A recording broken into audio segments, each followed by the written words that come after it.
Good morning. My name is Stephen Glenn, and I want to talk to you just for a few minutes about purchasing gold, some silver. I did an earlier video on silver stacking, what I would consider smart silver stacking, some of the main points that you want to consider. And I came up with a few other things that I thought would probably be important for you as well. One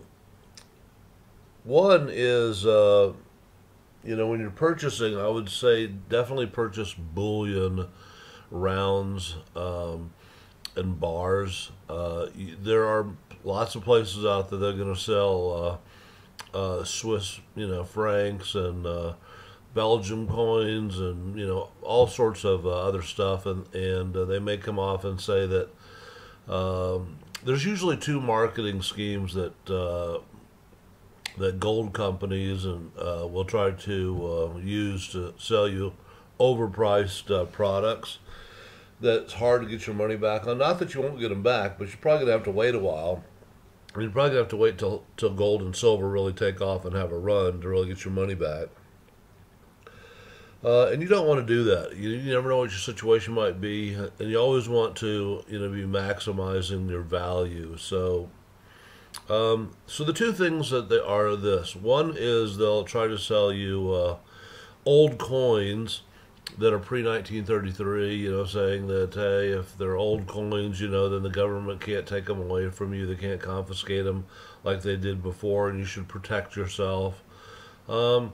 Well, it's certainly possible that the government could ask you to turn that stuff in. They did ask people to turn in their gold in the past, and a lot of people did, and a lot of people didn't. And the people that didn't actually made out pretty well. They actually made out a whole lot better than the people that did. So just because the government asks you to do it doesn't mean that you have to take and do it.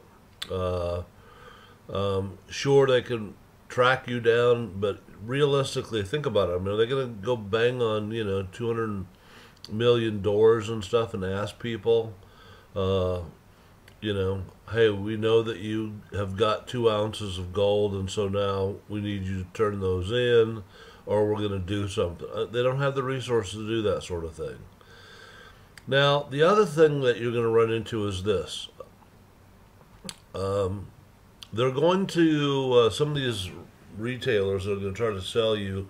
You're going to call them up and say, hey, I'd like to buy some gold bullion or some silver bullion. And they're going to try to redirect you into high quality numismatics. So things that are NGC certified. NGC is one of a number of companies that certifies coins. And they do a great job. They're a respectable company. They've been I think they're the ones that have been around longer than anybody else. There's PCGS and a few others out there as well that do a great job. And certainly what they do is not in question. The problem is that they'll say, well, you should buy proof set, proof 70 coins of an American Eagle set. So get the 1 ounce, the half ounce, a quarter ounce, a 1/10 ounce, and get them slabbed. That's why they put them in these little plastic cases, and they're certified to be the highest quality, proof 70 by NGC or PCGS or someone. But the problem is they're going to really charge you a lot for those things. And they'll tell you, oh, if you buy these things, then, we've seen people that within a year or 2 years have doubled their money because these things are so rare. What I discovered, and I was approached in very much the same way before I just decided to stay away from those people, was that if I went out onto eBay and I actually searched for those kinds of coins, those sets, and I went back year after year after year after year looking at them, and the prices were not anything what they said they would be. And I looked at the actual prices that these things sold for, not not what people were asking for them, but what they actually sold for. And so do your homework on that stuff. And what I would suggest is, sure, you can buy, gold eagles if you want. no problem with that. But don't buy this stuff that's proof 70, proof 69, slabbed stuff. Just buy the bullion. Pay whatever, you have to pay a little bit over the spot price for that. That's typical whether you're buying silver or gold bullion. And you're going to be in the best shape doing that sort of thing. So stay away from those other things. Another thing that I wanted to mention as well, you might want to consider is most places that sell, not all of them, but a lot of places that sell silver and gold report to the government how much gold and silver you bought. Keep in mind that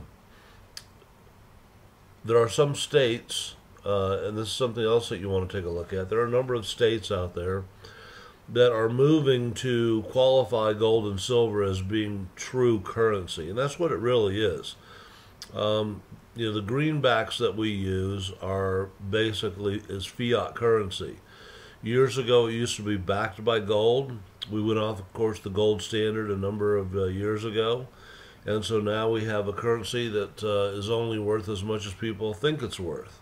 And as Mike Maloney says, and I love this, he says, once people start waking up from this dream, and we're all dreaming the same dream, once we all wake up from this dream and realize that there's nothing backing this currency, and the world's waking up to that as well, then people are going to move into something else, and probably gold and silver. So this idea that gold and silver are not currency is really ridiculous. Unfortunately, that is the case. Depending on which states you live in, there are a number of states, and again, you can research this if you want to, but there are a number of states that are moving through legislation to take and specify that gold and silver are currency. With that being the case, you can't be taxed for it. I mean, if you go into your bank and pull out $100, they don't say, okay, well, you got to pay tax on that, right? You don't pay taxes on just your money. You pay taxes on what you earn, sure, but if you can't go buy money and then pay taxes on it. It doesn't work that way, right? It's illogical. So one of the things that you might consider doing is approach, all of us have the ability to reach out to our congressmen and our state senators. Reach out to them, and there's an amazing amount of power in people doing this. If you got some friends and neighbors that you can get behind you, reach out to your district representatives and ask them, to support or sponsor a bill in the House that would be ratified by your state Senate and become law in your state that specifies that gold and silver bullion is valid currency, valid tender for servicing any kind of debts. It just makes it easier down the road if we do have a collapse of some sort, or if you decide that you want to part with some of your silver stack, your gold stack, you can more easily do that. You can take that out. You don't have to translate it into dollars. You can just go and spend it and use it to pay off debt or purchase something if you wanted to. So that's pretty nice to be able to do that. So work on your state representatives to get that sort of stuff moving. A number of states have already done this. I believe there's maybe about 8 or 9 states: Missouri, Tennessee, Texas, Oklahoma, Georgia. There's Utah's one. I think Nebraska. So there's a number of states that are already moving to this direction. I suspect they're doing that because the representatives for those states and the people that live in those states realize that we have a currency crisis going on in this nation, and that currency crisis is not going to get better. It's going to continue to get worse until our currency fails. That's our future. There's nothing that can stop that. The debt is too great. They continue to print money, and they're going to do that right up to the very, very end. There's nothing else they can do. The Fed cannot control the economy any longer with interest rates, And so it's like a car going down the road out of control at this point. So think about taking and doing that. Also keep in mind, I thought about this the other day. If you are stacking and then you're going online and showing, oh, here's all the ounces I got, here's all the stacks I got. If you got some good sized stacks, and some of you do, you're advertising that. Not only are there security risks for that, but keep in mind that's a record of the amount of gold and silver you have at that point in time. And technically, you're supposed to pay capital gains on that stuff. So depending on what your income is, you're probably going to be paying 15 to 20% capital gains taxes on that. Now, if you happen to be in a state where gold and silver is considered currency, right, then you're not going to pay taxes on it. So that is another advantage to that. So those are a couple other things that I wanted to point out to you on gold and silver stacking. Some things to be aware of, some things to watch out for and to consider. Happy stacking, enjoy, and God bless you all.